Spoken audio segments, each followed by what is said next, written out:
Hi everyone, if you can see me live, please feel free to chime on in with the comments so I know that it's working.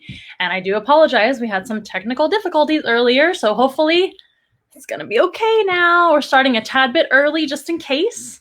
And we'd love to see some people chiming in with questions, comments, support. All of that is a lot of fun and always really appreciated. We have a really fun show for you guys today. I hope you enjoy it. I've got some really cute chameleon earrings on today. And we're getting ready to learn about some really awesome animals. Cedric's here. Hi, Cedric, a good friend of ours. Hello. And a frequent flyer, if you will, here at Once in a While live streams. Hello, Donna. Okay, great. I'm so glad that it's working. How does it look out there, you guys? Let me know if it's blurry, if it's sharp, if it's medium.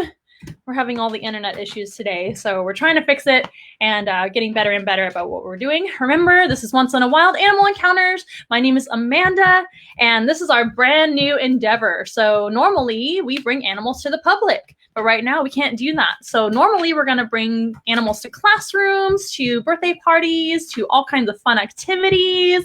We're going to bring them to nursing homes for animal therapy. We can bring them to hospitals sometimes as well. But of course, right now, we can't do that. So instead of ending our animal encounters, we're going to go ahead and bring them to you anyway, but virtually. So here on Facebook Live is how we're doing that every Monday, Wednesday, and Friday till further notice at 3:30 p.m. Central Time. Please follow us on Facebook to make sure you don't miss anything. And those videos are always uploaded to YouTube as well, so you can watch them on YouTube after the program is over. We had a very specific question recently about closed captioning, and that was a great question. So we do want to provide closed captioning if we can. I don't know if that's even a possibility on live stream for hard of hearing and whatnot. And if anybody knows how to do closed captioning on live streams, please let me know. That would be a great thing to know. If not, like I said, we always upload our videos to YouTube, and on YouTube it does have closed captioning, of course. So that way we can reach more people. So great question. Whoever asked that earlier. Excellent, excellent. So it sounds like we're looking good. Jamie says yes, looking clear. Donna says looking clear. And some of our animals are really excited to see you guys already. But don't worry, we're going to get to them in just a moment. So good. I'm glad everything's looking good. Once again, this is Amanda. We are Once in a Wild. We're an animal encounter company. Like I said, we do live animal encounters for the public, and right now we can't. So we're here on Facebook live stream. So we're really excited to be here. And today I thought I would switch it up a little bit in a couple of different ways. I'm really excited about this. So we at Once in a Wild have a brand new theme song, and that was actually brought to you by my brother-in-law, whose name is Christian Moeller.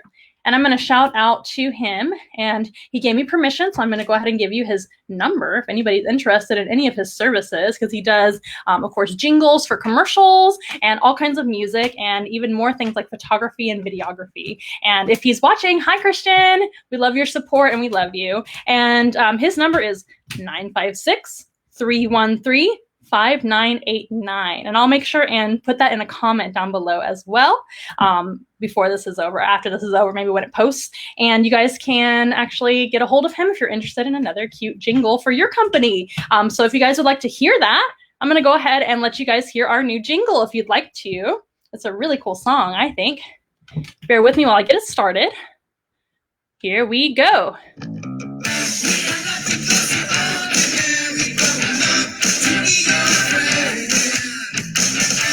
Feel free to dance at home.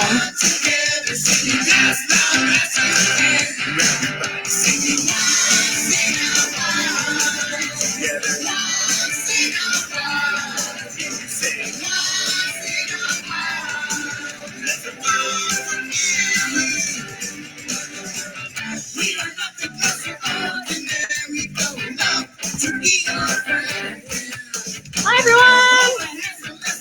Hi, Amanda. Hi, Graciela.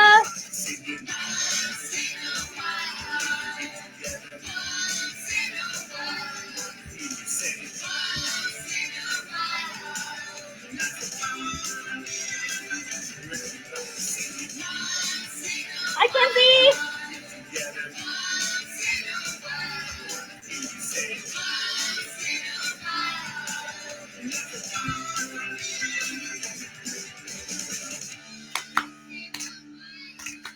Everybody clap.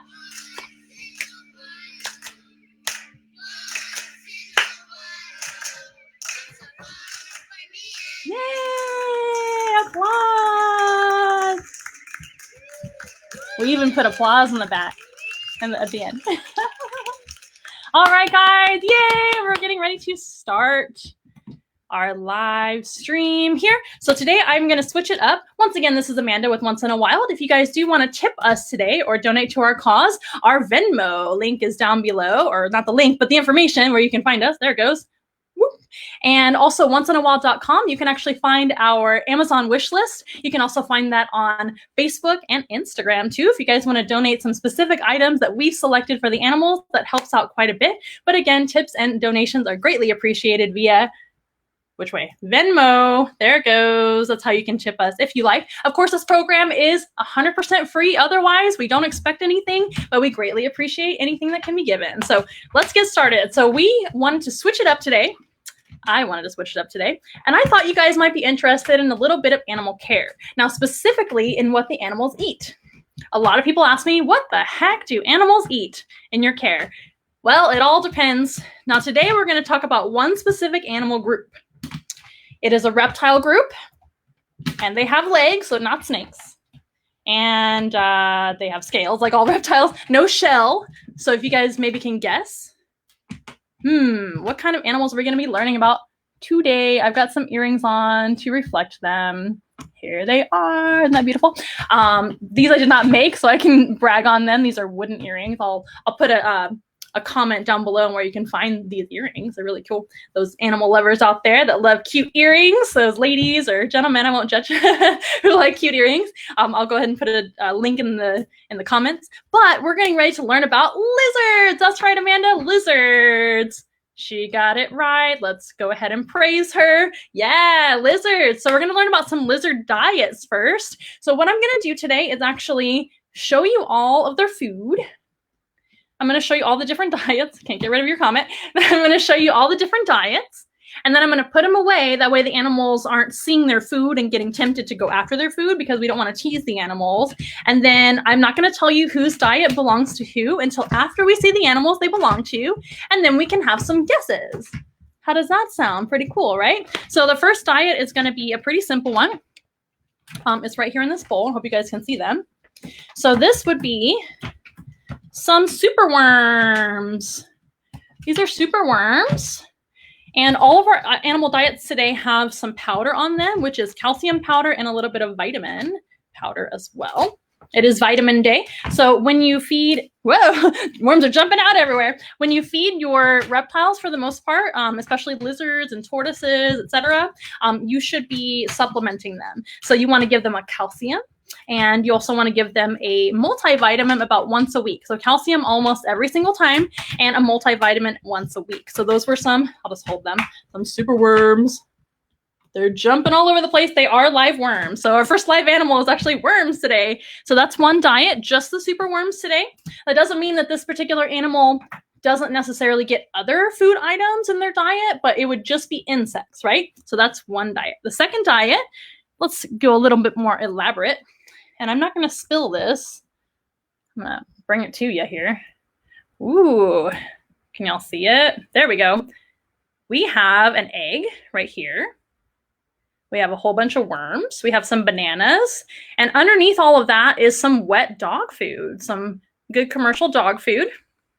So this type of animal is an omnivore. So we've got bananas, dog food, worms, and an egg, okay? And of course, we've got that calcium powder too. I'm going to put this away down here, and I'm going to grab the next diet, which is also a plate. This belongs to an herbivore. You'll see the diet. So the herbivore is going to eat greens. Normally, there'd be more leafy greens, but I'm showing you kind of a miniature version today. Leafy greens, bananas, some red peppers today, a little bit of carrot, which is an occasional item. They don't get this all the time. And of course, the supplement on top. So that's our beautiful salad going to that animal. And the next lizard is another worm-eating lizard. This is another insectivore.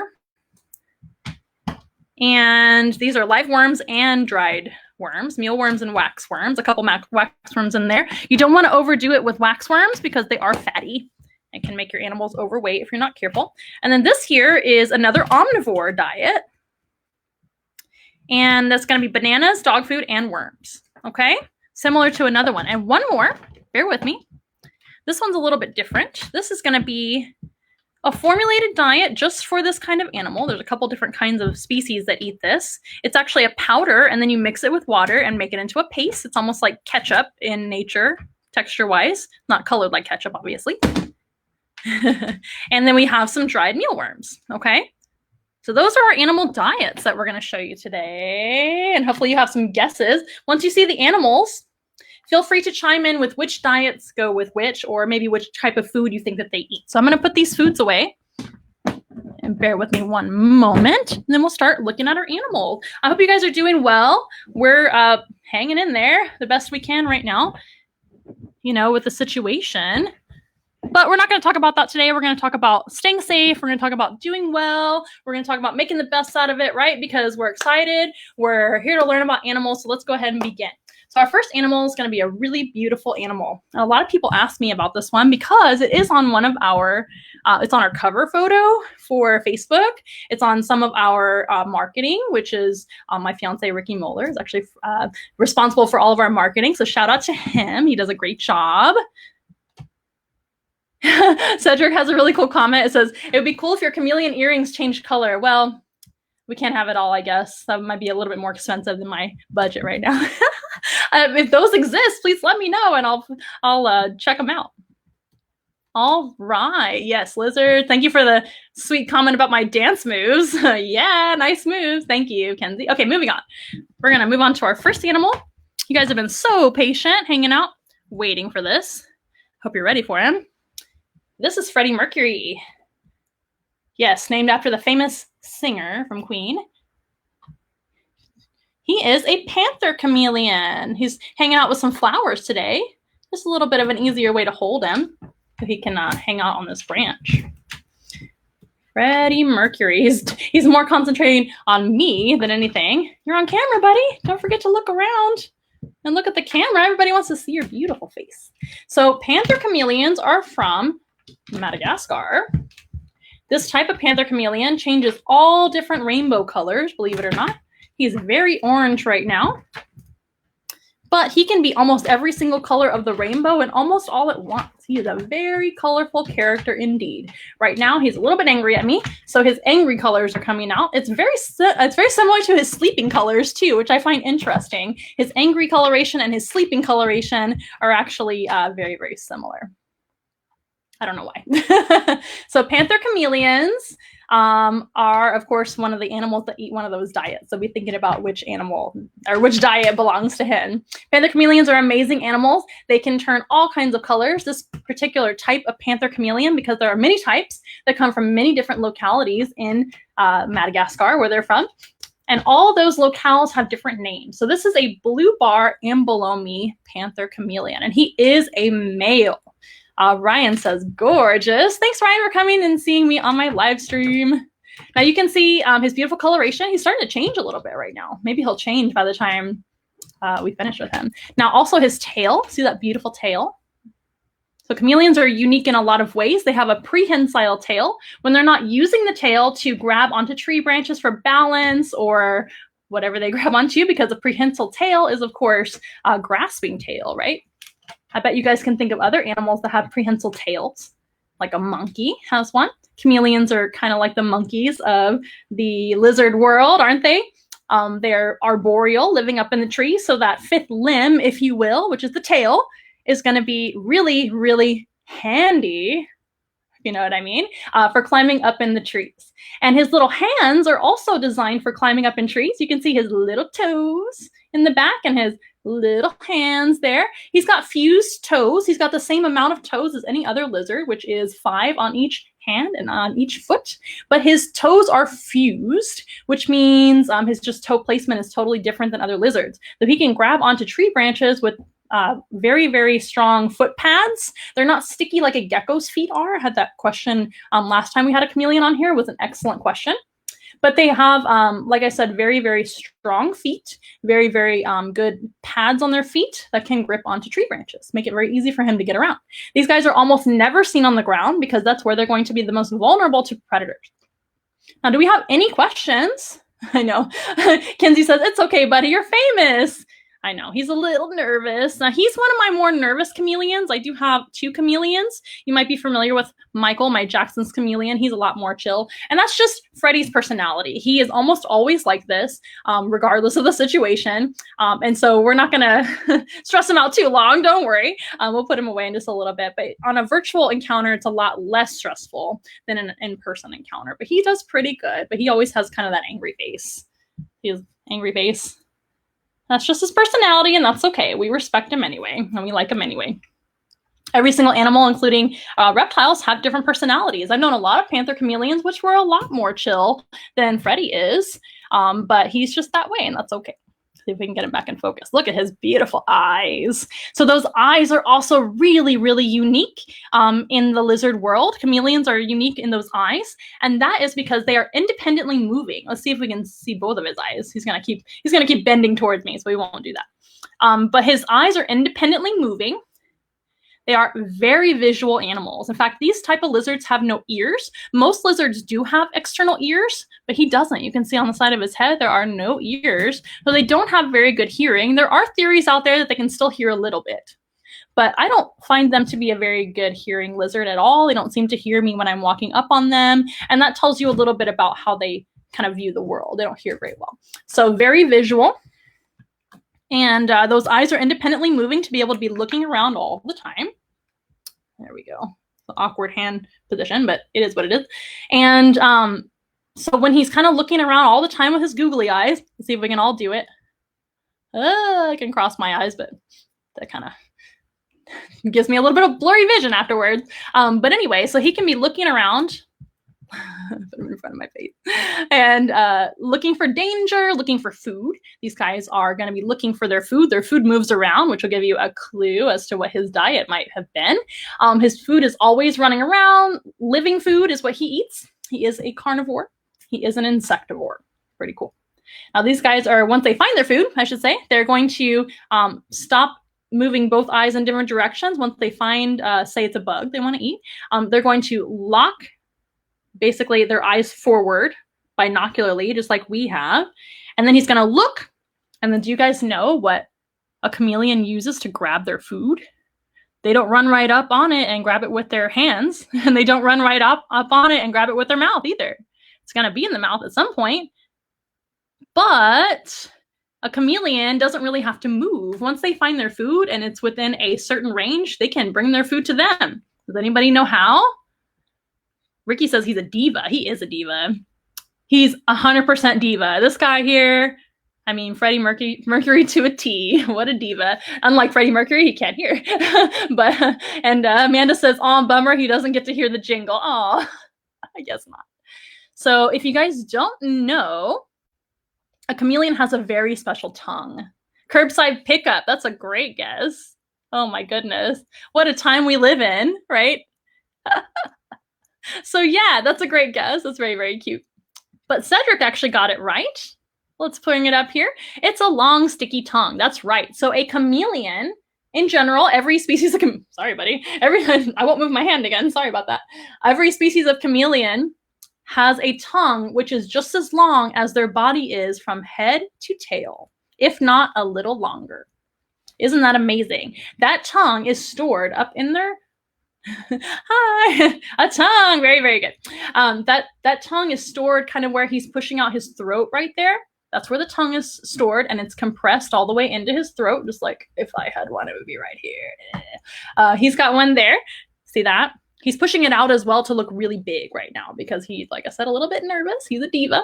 Oh, look at that prehensile tail going. Cool. He's going to use the tail now, buddy.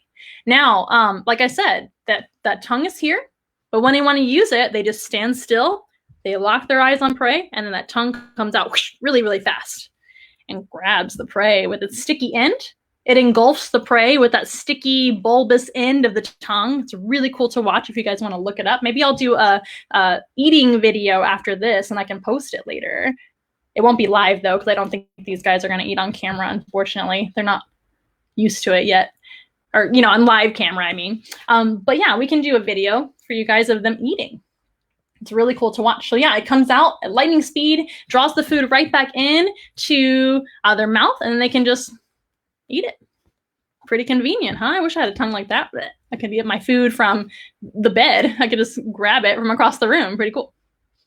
Now, someone was asking a question. Let's see if we got any other questions about the chameleon. You guys are being a great audience so far. What are the differences between Jackson chameleons, Panther chameleons, and veiled chameleons? That's a great question. He's going to hang out on my hand now, for the most part.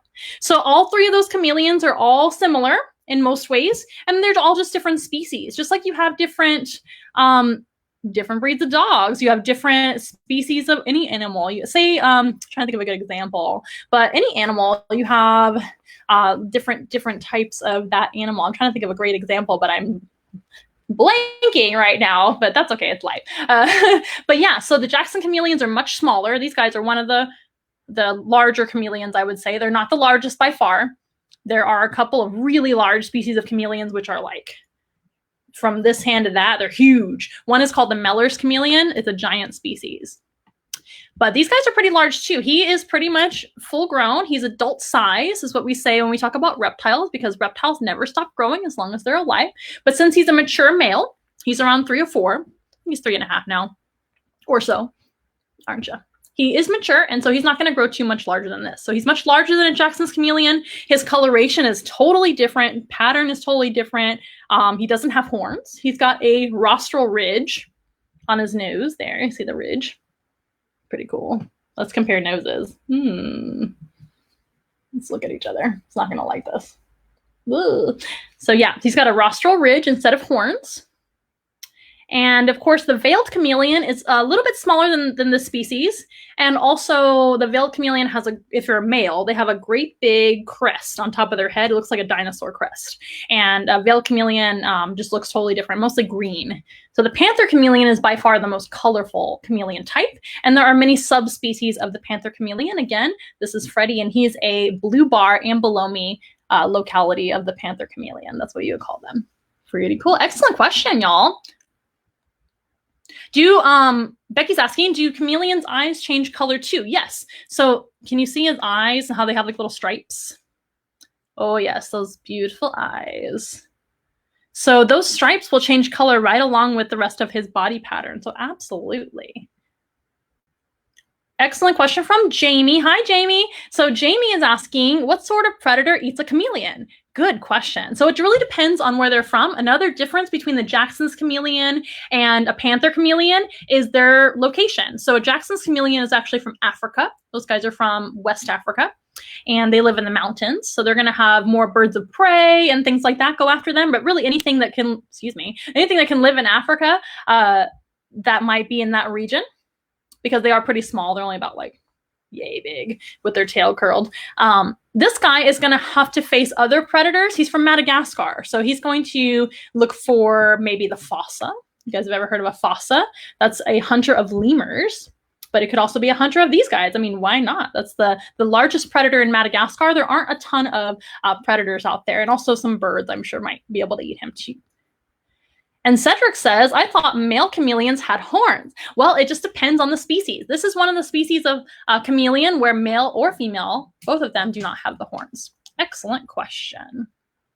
What else do we have going on? Freddie is a gorgeous, gorgeous chameleon. For those of y'all just joining us, my name's Amanda, and this is Freddie. He's named after Freddie Mercury from Queen. And he's a drama queen for sure. That's why we named him that. Let's see. All right. Any other questions about this guy specifically? We are going to move on to another lizard before we start running out of time. I really love chameleons. They're one of my favorite animals, so I can talk about them for a long time. Coming right at you.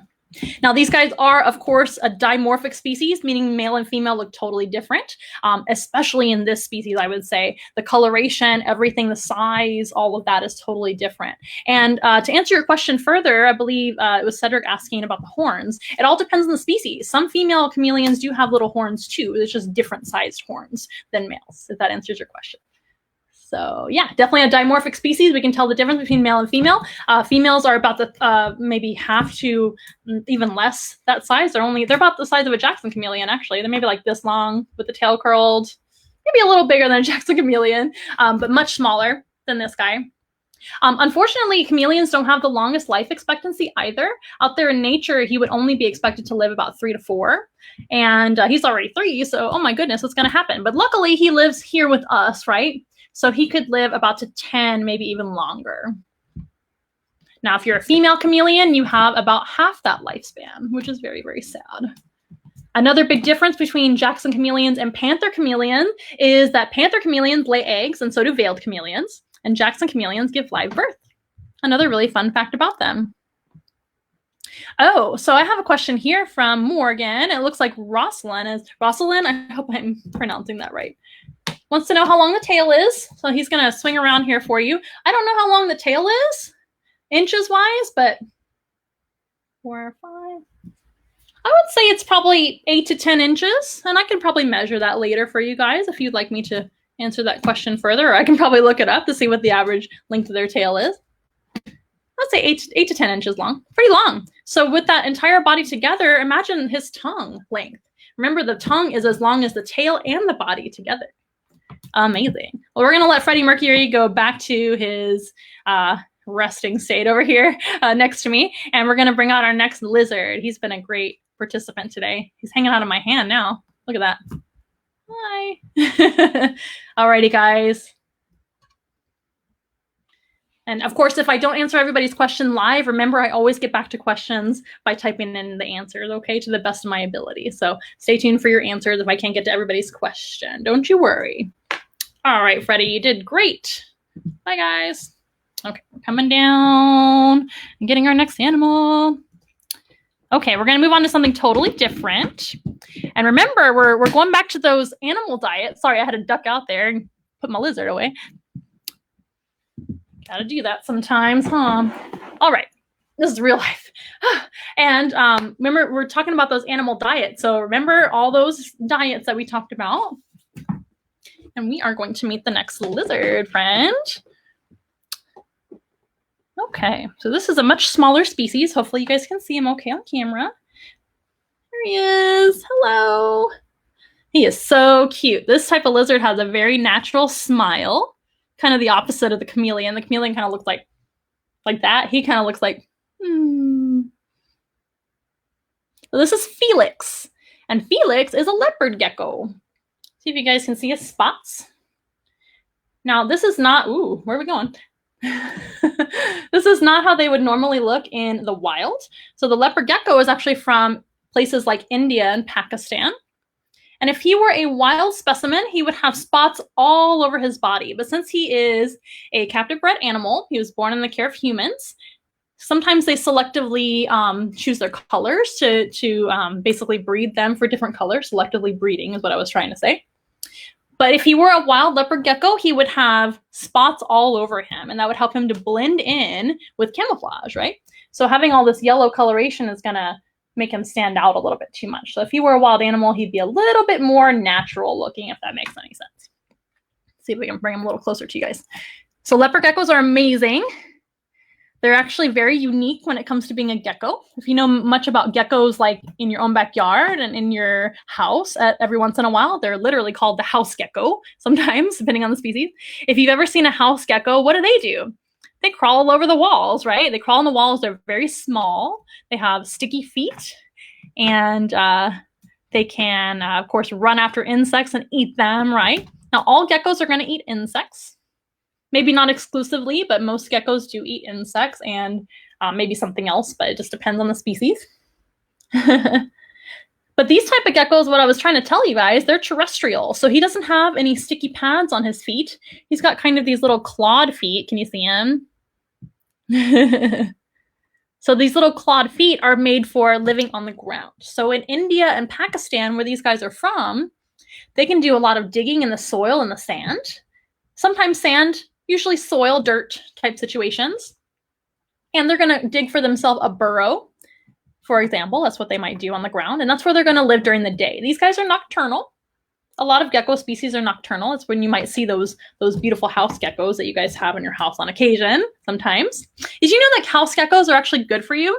They'll actually help you to get rid of mosquitoes and all kinds of flies and bugs that you don't want in your house. So a house gecko is actually a friend to humanity.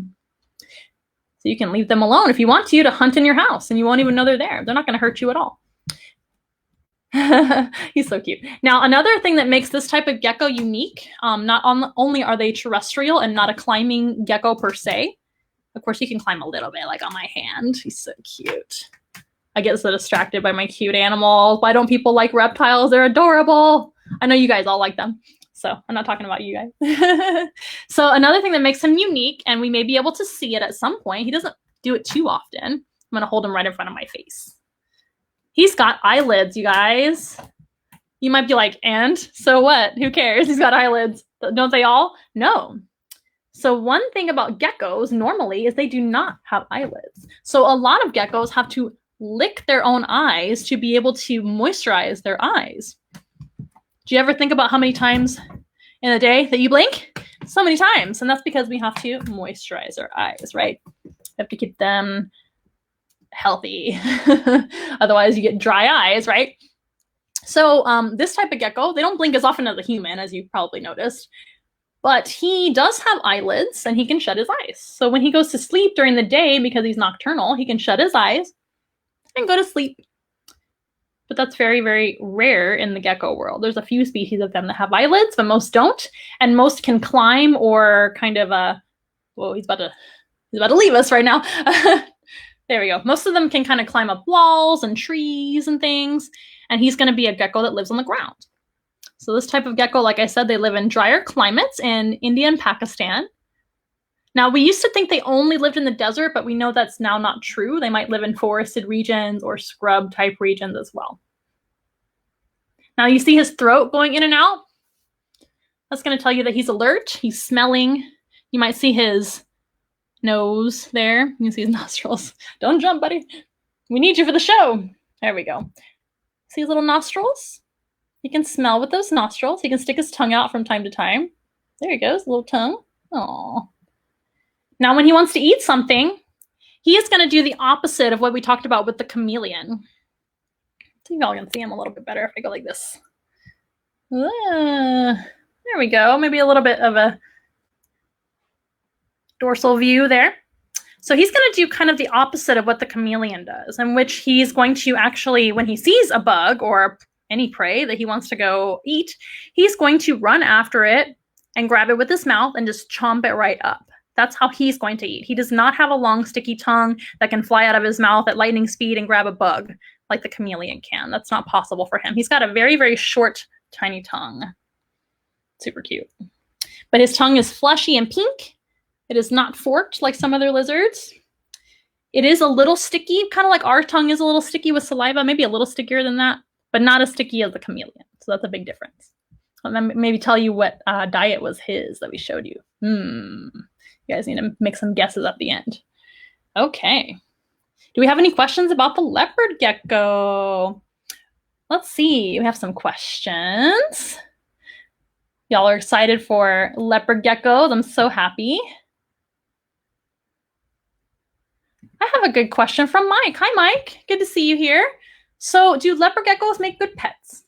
This is a great question for kind of animals in general, right? So, there's nothing wrong with having a pet. We just want to make sure and be very responsible with our pet care, right? We want to make sure we have everything we need to take care of them. We want to make sure we know how long they're going to live. We want to make sure we feed them the proper diets, which is what we're talking about today. And I would say that the leopard gecko is a pretty decent pet if you're willing to set up their enclosure correctly. They do need quite a bit of heat. They need a heat pad, usually, is what is going to be most effective for them. They need the proper substrate. I actually recommend Eco Earth, which is a reptile substrate for them. It's not going to be dangerous if they ingest any of that. You have to feed them properly, which is typically, well, I'm not going to give that away, right? If I told you what they eat, you'd be getting the answer too early, so stay tuned. Also, be aware that these guys are nocturnal, so they're not going to be super happy to come out in the daytime. Felix is pretty used to coming out for programs and whatnot. does take a little bit of training, and not all of them are going to be sitting still like this and just happy to be out with you. They're not really a domestic species.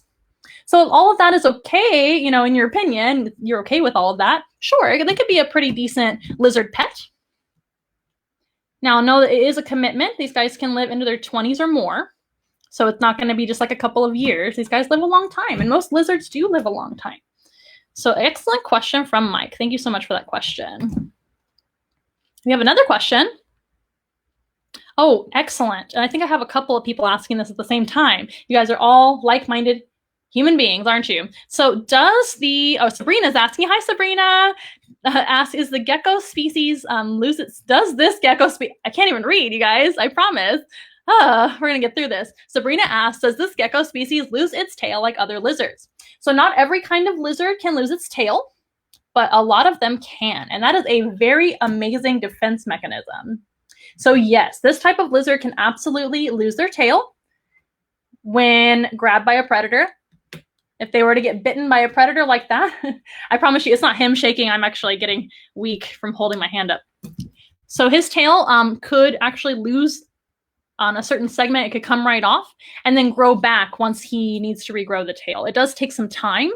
It's not something they want to do often because number one, it's gonna make them lose a lot of body fat. That's actually where they store a lot of fat in hard times. So this being a drier climated species, they're going to need to store a lot of food in case there's hard times and things like that. So that's where they actually store their body fat, mostly is in the tail. See that nice fat tail? He eats plenty around here. So he's looking good. He's not too fat, not too slim. But these guys, if they lose the tail, they're going to lose that body fat. And also it takes a lot of energy to regrow the tail, as you might imagine. He's leaving us, guys. He's fine. So literally I have like the keyboard right here. He's fine. So yeah, so they can definitely lose the tail and it grows back eventually. So it takes months to grow back though. So it's not something they necessarily want to do, but at a last ditch effort, they can do that. Oh, buddy, are you just having enough? He's so cute though. Look at that smile. Aww. Everybody do the gecko smile. I wish I could see all you guys at home. Now, one thing that's a little bit different for me doing these virtually is I don't see my audience. I mean, I can see your comments, but I kind of do miss that. You know, nowadays we can't really be with people. Hopefully soon this will all be over and we can all go back to normal. Let me know what you guys are looking forward to doing once this is all over. I'm looking forward to going outside and seeing people and going to concerts and taking vacation, going to the movies, something I really love to do. So let me know in the comments what you guys are missing as well and what made me feel as bad.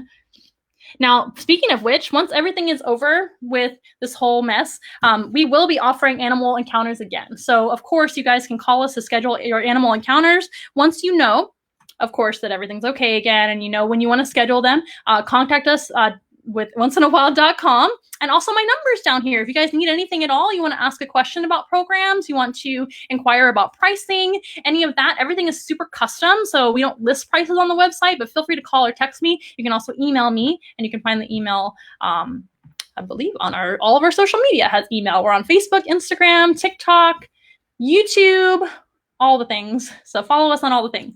Speaking of YouTube, we always post our videos from our live streams on YouTube afterwards so people can enjoy them as well. And they'll be on Facebook too.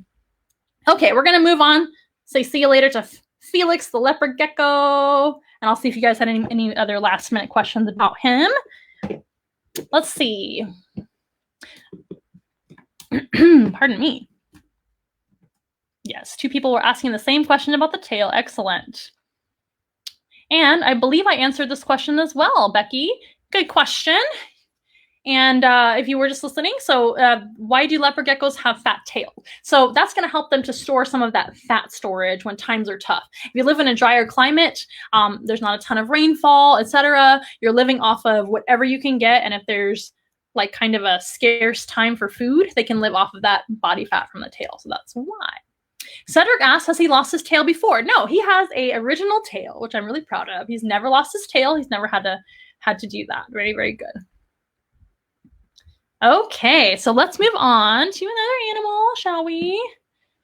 What shall we bring out next? I think we need to meet another big lizard. How's that? Pardon my reach while I grab our next lizard. I say grab in the most loving way. So she is a really cool one. And you guys might know what she is, and you might not. I'm not really sure what your experience is with lizards. This is another type of lizard that can actually lose its tail as well. Get her situated real quick. I appreciate y'all's patience.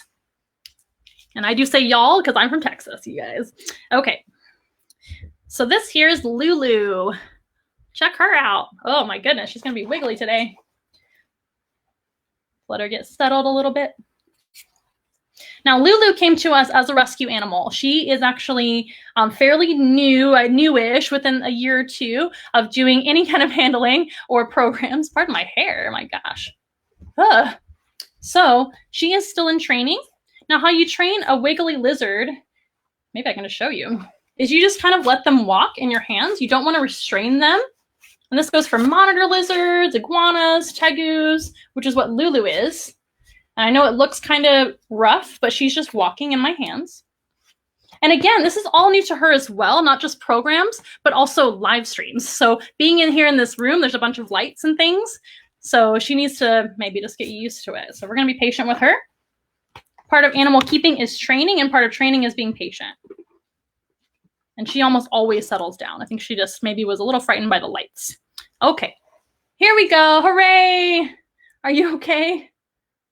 All right. Sometimes animals have to get used to things as well as people. We're all getting used to new situations. This is Lulu.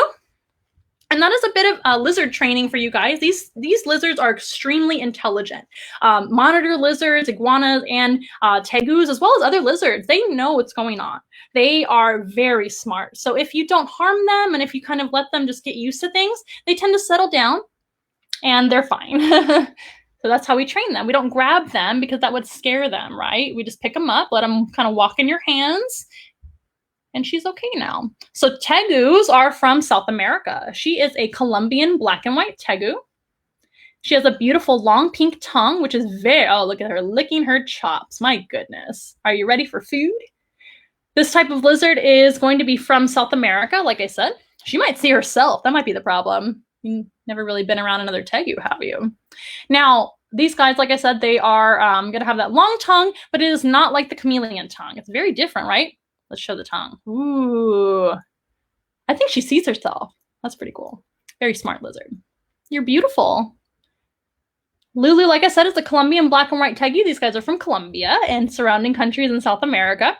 They can get quite large. The Colombians don't get as large as the Argentine tegus, which are from Argentina, but they do get about maybe 5 to 6 foot long from head to tail.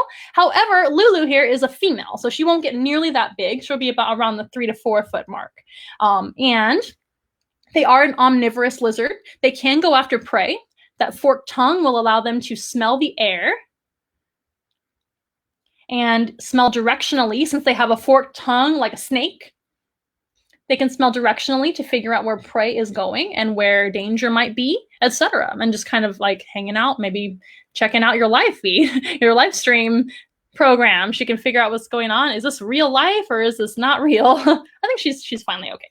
Okay, so that tongue is mostly going to be for finding prey though. And she might find things like birds, maybe snakes, other lizards, mammals, things like that to eat. And this is also an omnivore, so they can eat things like fruit, and they can eat things like plants. So if you're an omnivore, that means you eat a little bit of everything out there. Humans are omnivores too, so we can eat both meat and plants. So be thinking about that after I showed you all the diets, right? So she's got that beautiful tongue, beautiful black coloration. See that? That's her natural color. This is exactly how they would look out there in nature. We have a few questions, and if you forgive me, I cannot use one hand right now with her. She's a little bit too large. You can see how large she is. She also does have a tail that could lose to the tail, and she has, I'm so strong. She has lost her tail previously. Before we got her, she didn't actually have that tail there. She had to regrow the tail. So like I said, she was a rescue. I forgot to tell you guys the rest of that story. So she is a rescue from a an animal shelter in the Dallas-Fort Worth area. When I lived out there, I got a call about a lizard that needed a home. So her story, as far as I was told, was that they found her running around in a neighborhood out there in DFW. And of course, this type of lizard is not native to Texas. It is not native to the United States. They're native to South America, way down south. So they knew it was either a pet or something like that. So likely a pet, either an escaped pet, or somebody released her. Maybe they didn't want her anymore. So we don't really know. That's just an assumption. We don't know. All we know is that the animal shelter there, they sent out some people to successfully capture her. But in the capture, her tail actually got lost. So that white section right there, that is regrowth of that tail. And that is a defense mechanism for them. Even if they feel threatened, even as the larger lizard, now she was about half the size when we got her, but still, as a larger lizard, they have predators too. So living in South America, she's got all kinds of predators like the jaguar and other cats. She's got birds of prey to look out for like eagles and hawks, etc. Amanda's asking, are they dimorphic? Yes. So the tegu is dimorphic. Once they reach a mature size, the tegu, when they're babies, they do not look much different at all, male and female.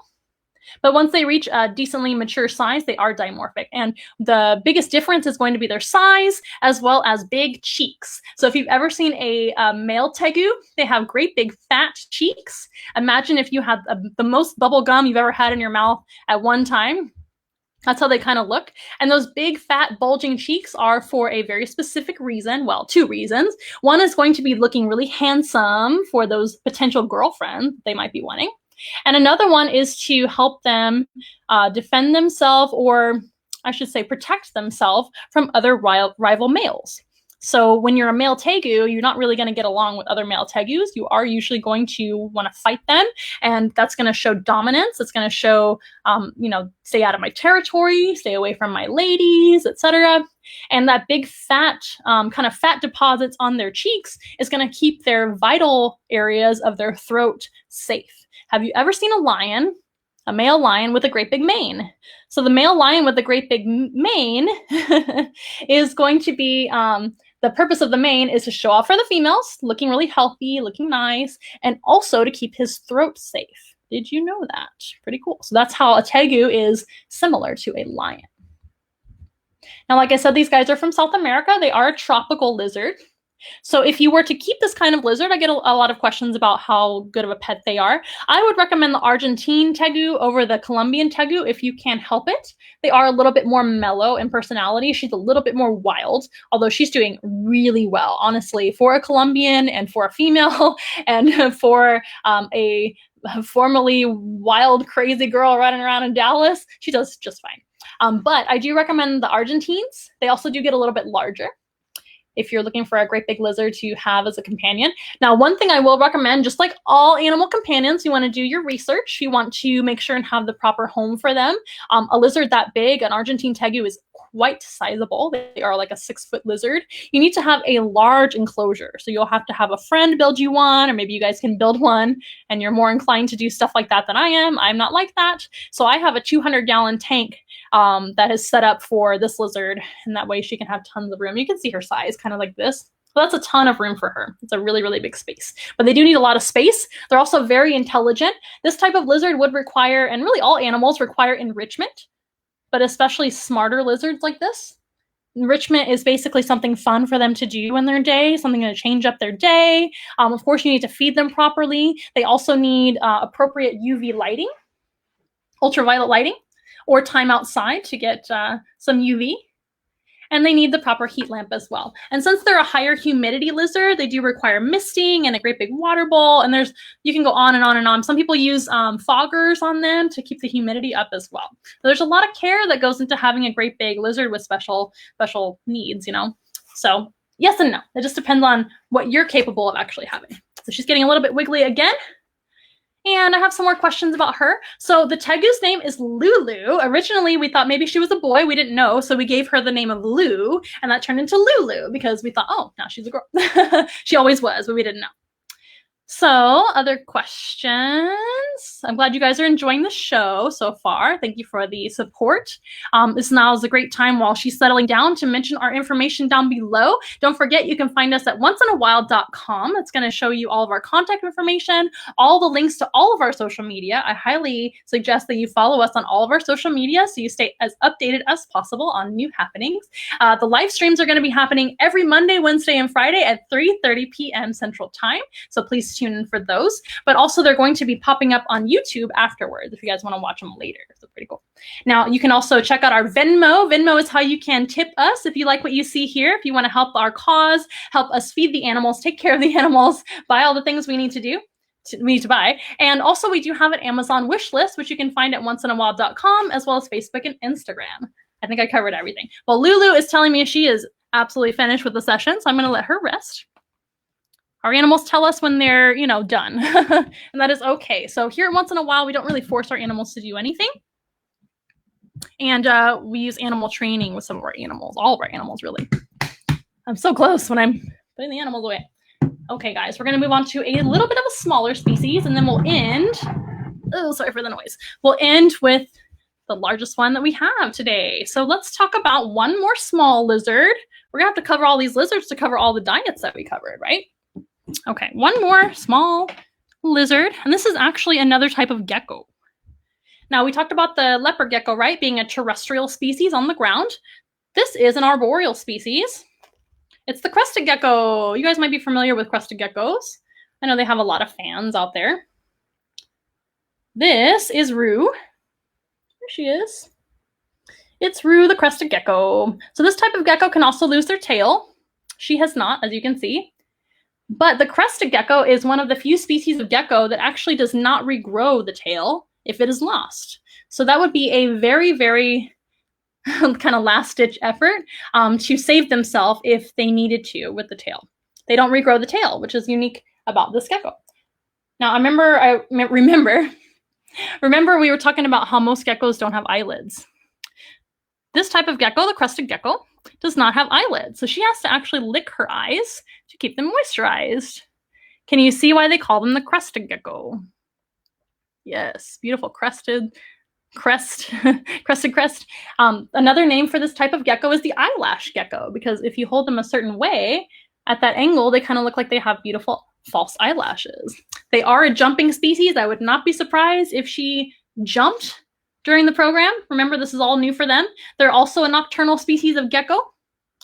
And the crested gecko comes from a very specific place in the world, right near Australia, in a whole bunch of islands called New Caledonia. So New Caledonia are a cluster of islands. Oh, it's hard not to shake. I'm getting weak, you guys. She's so heavy. These guys are from New Caledonia. They were actually recently discovered in history, not a very old, well, I'm sure they were around, but we didn't discover them until like the 80s. And they are a species who is, I don't believe, endangered. I think they're maybe vulnerable at this point. It's something to look up in the wild anyway. They're very common in the care of humans. But these guys don't do great in general. They're probably not going to do great, unfortunately, due to having a very tiny habitat. So these guys live in a kind of a forested rainforest type area in New Caledonia, which is a tropical island cluster out there near Australia. And unfortunately, habitat loss is a big problem for these guys. So anything like chopping down trees for paper, or humans moving into their habitat, that would affect them. And if you guys want to know how you can help animals all over the world, you can actually do so by making really easy choices at home. Even though we're all kind of cooped up in the house, there's things that we can do to help animals all over the world, including using less plastic and recycling whenever we can, recycling all the things that we can. And also donating to your zoo or aquarium where you live. Here in San Antonio, we have the San Antonio Zoo. And those places actually do a lot of breeding and research for some endangered species, which might be similar to the crested gecko. Pretty cool. Crested geckos are very, very soft. They have very soft skin. And they do have ears. You can see that's a big difference between them and the chameleon. See those ear holes? They can hear really well. Crested geckos can't shut their eyes, so they're always kind of looking around. They got great vision. but they are nocturnal. So at night, their vision is amazing. And you'll probably see her eyes there. Don't jump. You'll probably see her eyes and how slitted the pupil is right now. Looks like a cat.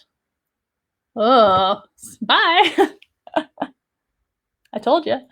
So she is an animal, of course, that can, like all of us, dilate their pupil. So at night, those pupils will be really, really dilated so she can see. These guys are an insect hunting gecko. But they don't just eat insects, they eat something else as well. We won't give it away yet. Okay, we've got some questions going on. Priscilla asks, how does she sleep, right? If she doesn't have any eyelids, how do they sleep? Well, a lot of reptiles don't have eyelids, and guess what? Fish don't either. But we know that they rest. We don't know if it's like a complete sleep with like dreams and all of that. Some lizards do definitely dream. They can shut their eyes, and there's evidence that they have enough. There's scientific evidence out there showing that they dream, which is pretty cool. But this type of gecko, we don't know. So we don't know if they just kind of like zone out and rest. They're resting all day long, and then they come out in the night. That is a great question. Nobody really knows. We're not one of them. But I imagine they definitely do sleep, just like snakes rest and sleep too. Snakes don't have any eyelids either. She's going to jump again, I bet. Oh, no. Yes, excellent question, Priscilla. Do we have any other questions about the crested gecko? These guys are really cute. Crested geckos are, oh, we're having the same question come up again. Oh my goodness, technology. Check out her feet. So that's gonna show you how she can kind of climb up tree branches and plants where they live up in the trees. These are arboreal. She's hanging out on my arm right now. And that tail is prehensile. She can use it to grab on as well, even though it's a tail that she would lose and not grow back, unfortunately, if she lost it. It is prehensile. It helps her to gain her balance and grab onto things. Super cute.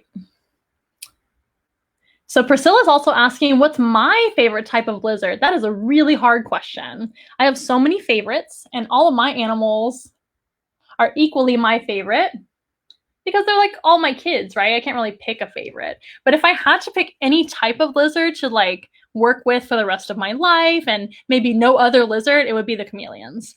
I like chameleons the best. I wear earrings of chameleons sometimes. Jackson chameleons are probably my favorite species to work with. They're really awesome.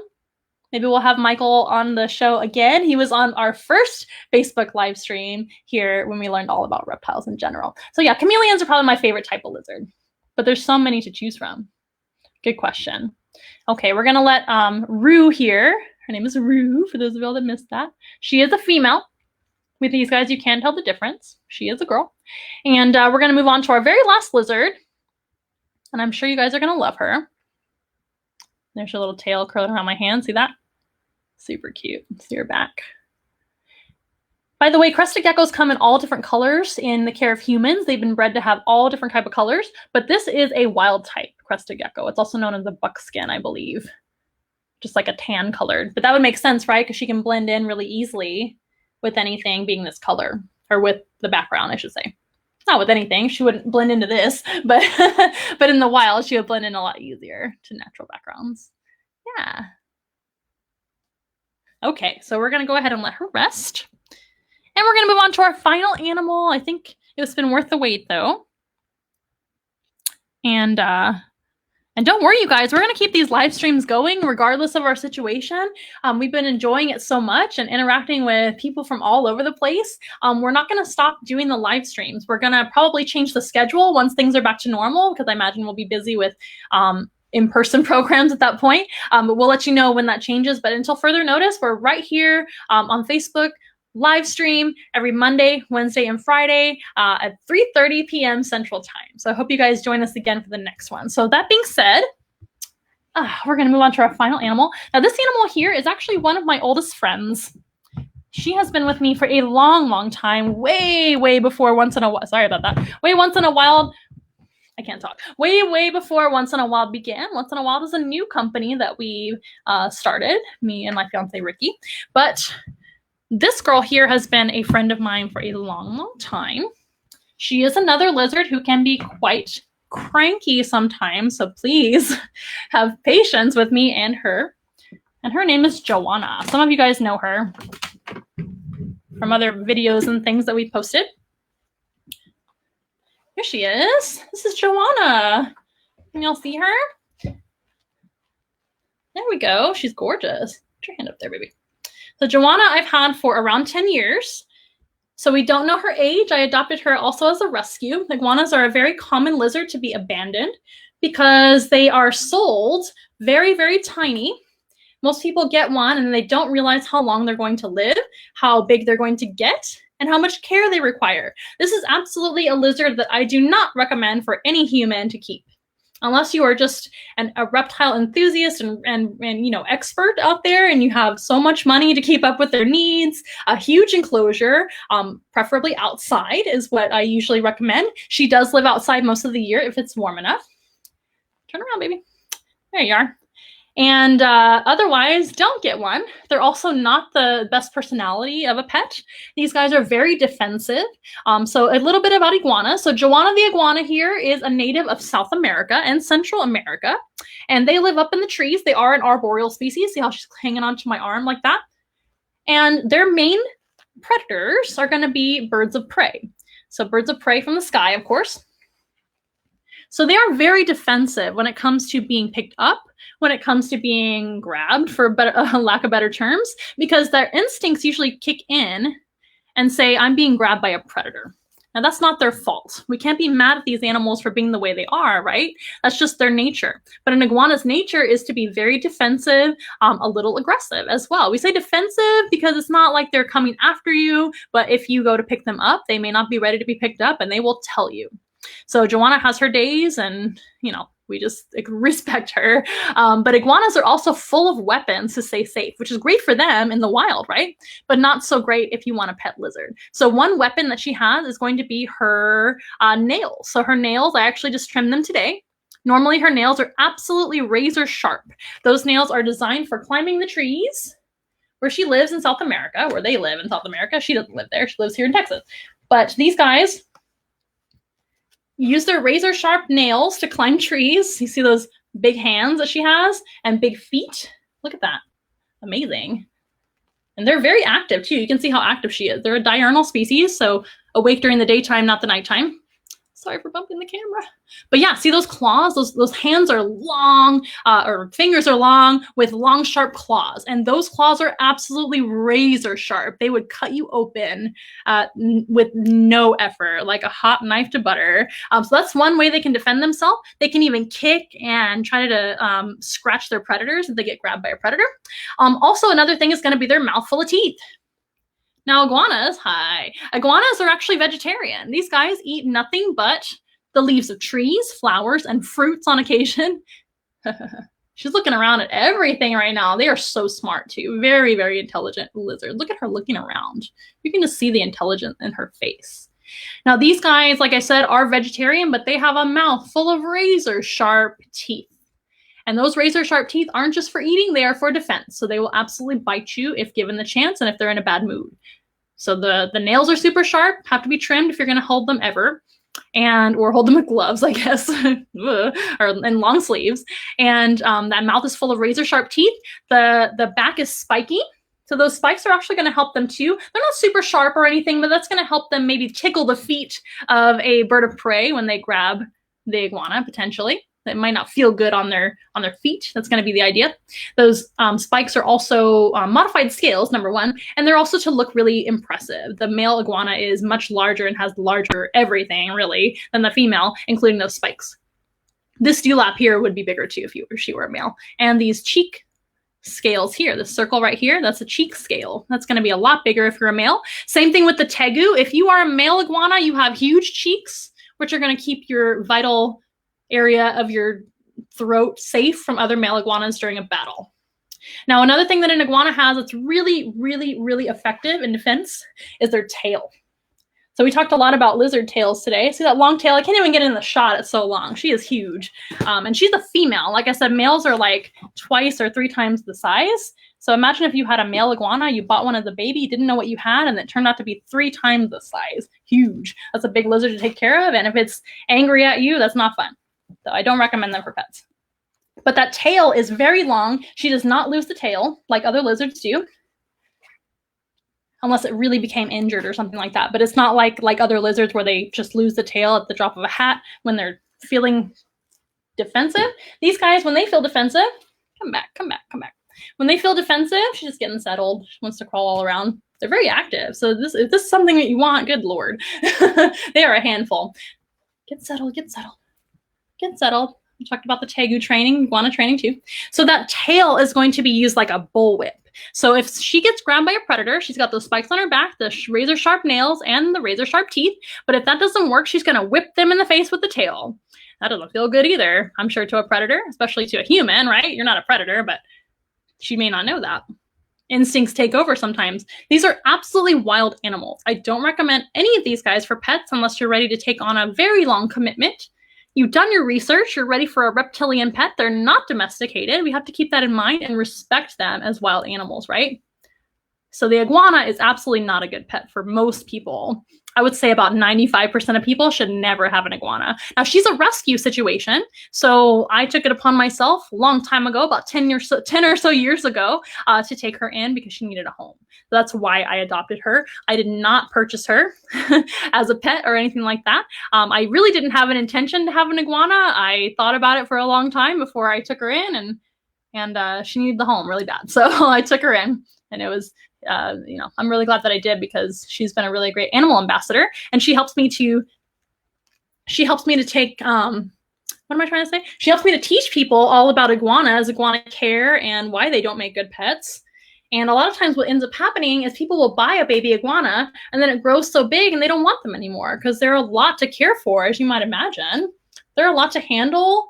They can be aggressive, they can be dangerous to kids and adults alike. And they're really just a wild animal. They're not a good pet at all. So I don't recommend them. If you guys want more suggestions on possible pets that I do recommend, feel free to throw a comment down below and I'll answer those comments and questions later. Always feel free to text me as well if you have any animal advice needs at 210-445-5240, which is scrolling by. Now, we love Joanna, even though she's kind of a crazy girl sometimes. And let's see if we have any more questions. Forgive me, I can't really move my hand right now.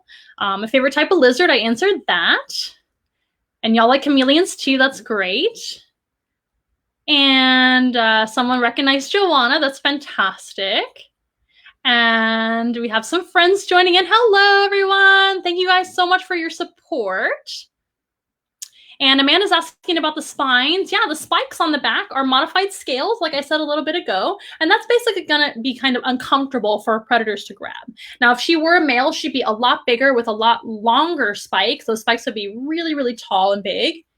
And even more kind of a deterrent for predators. The spikes on a male, though, are also going to be to attract a mate. Just like everything big and impressive about him, his size, his coloration, all of that. Remember, some lizards can change color. Almost every lizard species can change color, not just the chameleon. But she's got that beautiful green belly. So she can be almost that color all over her body when she wants to be. Now, typically, lizards change colors for a couple of reasons. One is going to be their mood. So if they are a little bit, I don't know, maybe not feeling so good, they might be darker. If they're feeling great or maybe mediocre, they'll be in between, kind of like she is right now. And if she's feeling just really great, she'll be nice and green all over. She can change colors. And another reason that lizards change colors is going to be the temperature. So if she's outside in the sun, which she lives in the outside habitat that I have for her most of the time, if she's sunbathing out there, she'll turn nice and light, which will reflect the sun because she doesn't really need to have more intake of sun, right? But if she's feeling a little bit cooler and trying to get warmer, she can turn almost dark brown, almost black to invite more light and be able to absorb more sun. Pretty handy when you're a reptile. Now, of course, all lizards are reptiles, and reptiles include lizards, snakes, crocodilians, and turtles and tortoises. But lizards is what we're talking about today. And those reptiles need to sunbathe and hang out in the warmth of the sun to be able to regulate their body temperature. All of these lizards, except for the nocturnal species, require a UV bulb as well if you're going to keep them. And they require some natural sun as well. Okay, do we have any other questions about the iguana? Well, you guys have been a fantastic audience. And it looks like it's right after 4:30. So we've gone for almost over an hour, you guys. You guys have been doing great. So what I'm going to do now is let Joanna hang out down below. She looks absolutely gorgeous right now. We're going to let her hang out down below. By the way, Joanna, we don't know her age. I was trying to tell you guys that earlier. A lot of people ask me how old she is. I have no idea. I adopted her as almost a full-sized iguana, and she was already an adult when I got her about 10 years ago. So I guesstimate she's at least 15. These guys live into their 20s typically. So she's an older girl, getting up there, but still doing totally fine. Just believe me, she does really well here. Okay, so we're going to let her rest, and we're going to go ahead and bring out those foods again, the diets again, and see if you guys can guess whose was whose. I'll remind you all the lizards. Say bye, Joanna. You did so well. I'll remind you of all the lizards that we had and see if you guys can guess who was who. Now, remember, iguanas are herbivores or vegetarians. Okay, guys, bear with me one moment. This has been a lot of fun. I really liked bringing the diets. That was something new to do here. Okay. Very, very good. So remember, we had the green iguana. We had, who do we have before that? Crested Gecko. The Colombian Tegu. We had the, I can see my hand, Iguana, Crested Gecko, Colombian Tegu, Leopard Gecko, Panther Chameleon. Am I forgetting anyone? 1, 2, 3, 4, 5, 6. There's 6. Who am I forgetting? Chameleon, Tegu, Iguana, Crested Gecko, Leopard Gecko. That's it. I showed you one extra diet, but we don't have that animal. It's just a bonus diet. That's fine. We'll show that animal next time. No problem. Okay, so let's go over it again. This one is an omnivore's diet. Here it is. Somewhere. There it is. We have an egg with bananas. And we have worms, right? And underneath all of that, it's going to be dog food.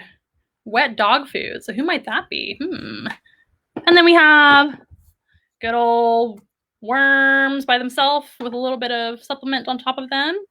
Those are live worms. That's very, very important for this species that eats them. They are always live. Okay? And then we have the next one, which is a salad. So salad. So just fruits and vegetables for this animal. We have bananas, carrot, greens, peppers, all kinds of good things. Looks gorgeous. We have a diet of worms and just worms, but some are dead and some are alive. Waxworms and mealworms. And one more. We have this formulated diet made specifically for this type of animal, which is a powder made into a paste, kind of like ketchup. And then we have some dried mealworms. So what do you guys think? Is that something you need to think about for a little bit? And let me know your answers. Let's see if we have any answers here. Amanda's guessing banana salad for the iguana, right? Excellent guess. Do we have any other guesses? Oh, she does love us. I hope so. Some days I wonder, though. Morgan's asking, why are they called superworms? Good question. So that's just a species kind of name that they are. Superworms are actually a larva for, I'll show you again. These superworms are a larva for a type of beetle, and I don't remember the species, but in the reptile world and the zookeeping world, we call them superworms. It's just the type of worm that they are. But you can see they have little front legs and everything. They're just big. That's why they call them superworms. Superworms and mealworms are just different sizes, and they're different species. Excellent question. Now let's see if we can guess. Amanda's asking, or guessing, The ketchup paste one goes to the first reptile. What was the first reptile I showed? What was that? I've lost track. The chameleon?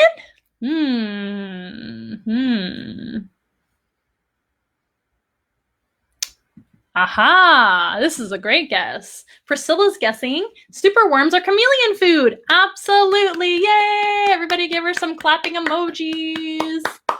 Chameleons do eat live bugs. So yes, those chameleons do need a little bit of visual stimulation to see a food item as food. So if we give him worms that are already dead, he won't necessarily want to eat them. So yes, absolutely. And Ryan is chiming in saying, nice job, Amanda and lizard friends. Thank you, Ryan. And Amanda's clapping for the right answer. But go ahead and clap for yourself as well, because you got another answer right. And that was Joanna's diet. So the the iguana, the green iguana, Joanna, the iguana, she gets the salad with no meat in it because, again, she's a vegetarian or herbivore. So if you're an herbivore, you eat nothing but plants. Out there in nature, she wouldn't get a ton of fruit, but I had a lot of bananas to actually use because we stocked up on bananas, and guess what? Bananas don't last very long. So a lot of the animals got bananas today. Any other guesses? So we know that the salad and only salad went to the iguana, and the live superworms go to the chameleon. Now remember, the chameleon can also eat things like crickets, roaches, mealworms too, so they can eat all of those things as well. It's not just superworms that they eat, but that's his food today. Excellent, excellent guesses. Thanks. Yeah. Ha ha ha ha. Very, very good. Now, if we don't have any more guesses, that's okay. You can continue to guess, and I'll continue to answer your guesses after this video is posted on Facebook. Now, you guys have been an awesome, awesome audience. I really appreciate you guys coming out and learning all about lizards, one of my favorite animals to talk about. Hooray! Everybody loves lizards now, right? Now, lizards, including other reptiles, are often misunderstood because they are different than humans and different than us. And a lot of people have a lot of questions and misconceptions about them, but that's what we're here for, right? If you guys have any questions, feel free to comment down below with your questions. Feel free to contact me for your questions. I don't mind at all. That's what we're here for.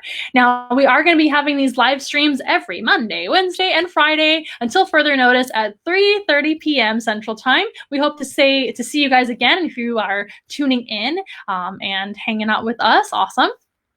We'd love to see you again. For those of you that came in for your first time, thank you so much.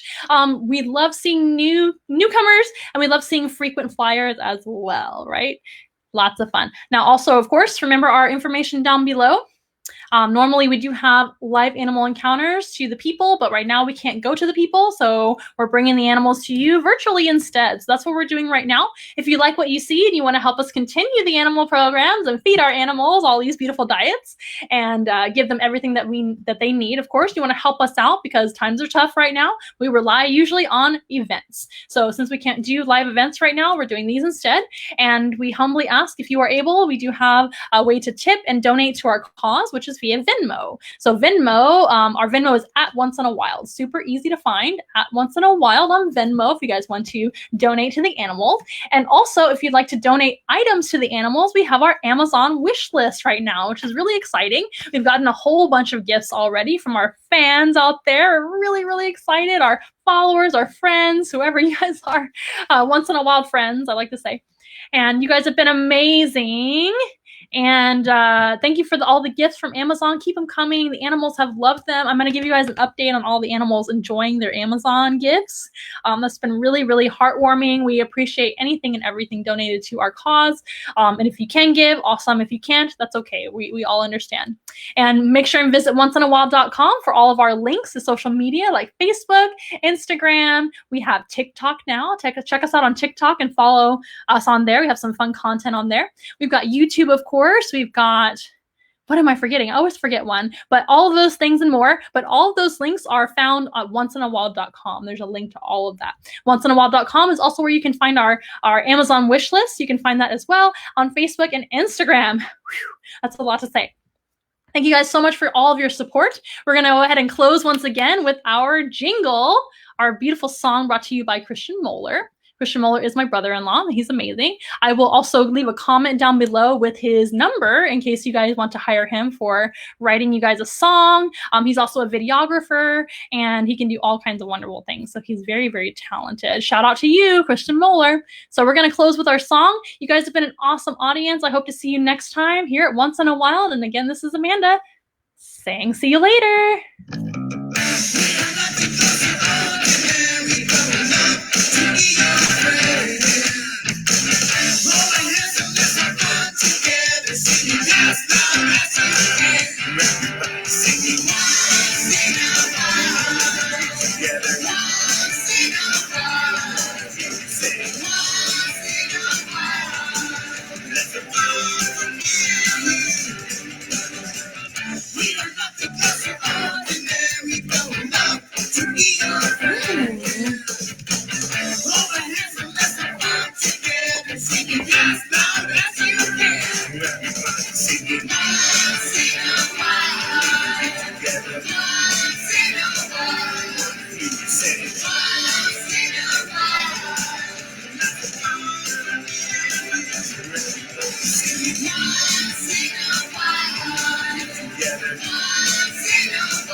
Yay! Thank you guys. We'll see you next time.